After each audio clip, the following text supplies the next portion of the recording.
KWOD 106.5, AC stepping in for a few more minutes, talking with someone on the phone. It's a surprise.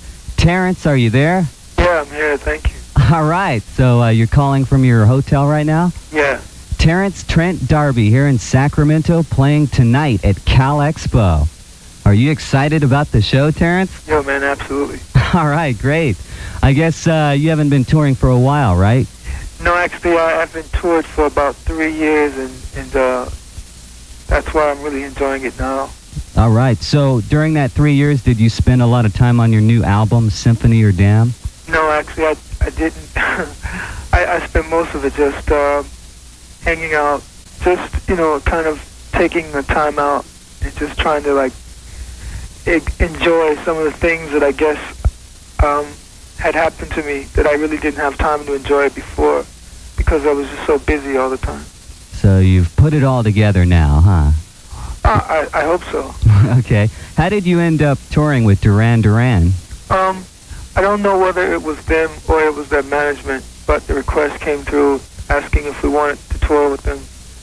And I said yeah because, I wanted to be on the road. I was going to do a warm-up tour of my own to the States. And then they came along and offered. And so we thought it was just best to wait for our thing, hook up with them. And then after the tour finishes with them, then I'm going on my own to do Europe, Japan, and then Australia. And then I'll be coming back, I believe, in February and starting an American tour of my own. Do you get to hang out with them? Do you are you pretty good friends with them now? Well, because I lived so long in England, there were, we hook up every night. Not necessarily, like as best friends, but we bump into each other in certain places because London's pretty small, really, when you're in, similar circles. We have your new album, Symphony of Damn. We've been playing Delicate and She Kissed Me. I appreciate it. Yeah, two great songs. And I noticed the album is filled with a lot of variety. Was that something you consciously set out to do? No, I don't really consciously set out to make music in that sense. I mean, it's like I don't write songs as much as songs come to me, and I just get them, and I try to record them as pure as I get them or as I hear them.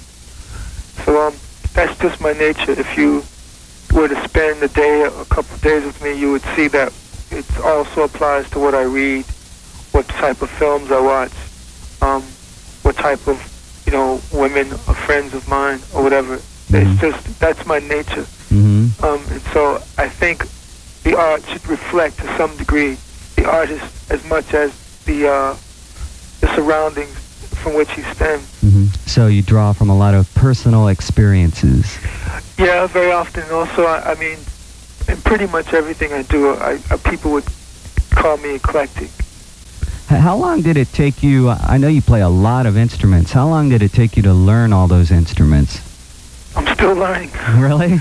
Yeah. Are you interested in all the technology that's happening, or are you into the basic instruments? I'm interested only as much as it can serve my ends. See, I'm not a purist in any form, in anything.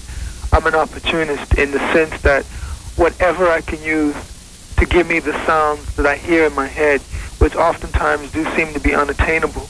Therefore, I'll have to settle for the closest approximation that I can get. I'll use those things. I mean, sometimes what I've learned to do is to listen to the song. The song will tell you what it needs and what it wants. You might get a song idea that is a very, very basic, primitive instrumentation. So you give it that, being true to its original spirit. Another song might come and it's more of a techno type of vibe. And I've learned from experience that to try to turn something into something that it didn't originally want to be doesn't always work. I don't have an agenda as far as most of my songs wind up being basic instrumentation, acoustic instrumentation, because that's often what I hear, and because also since I am a live performer and see myself as that at least equal to being a recording artist, then I want stuff that's also going to translate very well onto the stage. How is your live act compare with your recording? Do you set out to sound different when you play live? what I've learned from experience is that one must approach recording as recording and live as live. They're two different sciences altogether. But sometimes they match well perfectly. Sometimes a song will work straight from the record, straight onto stage, and sometimes it has to be reworked slightly so that it can be as potent, hopefully, coming off the stage as it is coming off the record. I try to stay as true to the record as I can.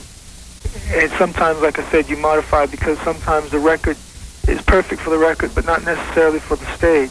But at the same time, the longer something's been out, like stuff from the first album, most of the time, for example, because it's so long ago and because I want to keep it interesting for myself, then I'll work on different arrangements and I'll rearrange them slightly. Like for the people who come to the concert tonight, they will see, for example, the way I do Sign Your Name is much different from the record. At the same time, it still exposes the song.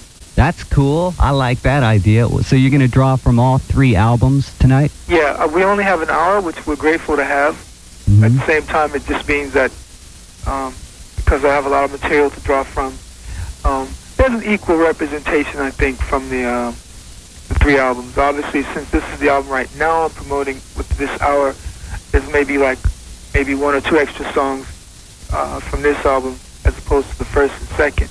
But once I tour on my own, it's going to be, I'm going to be doing most of this album, half of the second album, and 4 to 5 songs from the first album. All right. Well, I can't wait to see you tonight, Terence. I will be there, along with the rest of Sacramento, seeing you at Cal Expo tonight. Hey, I appreciate it very much, and they should come out. They come out early, see me, and then they get to hear all these hits from Duran. Okay. What time do you go on? I think it's like 7:30 or something like that. Okay. I'll see you there. And we're going to play your song Delicate right now. Thank you. I appreciate it. All right, Terence. Thanks for calling in. Okay. Terence Trent D'arby. Here's Delicate on KWOD 106.5.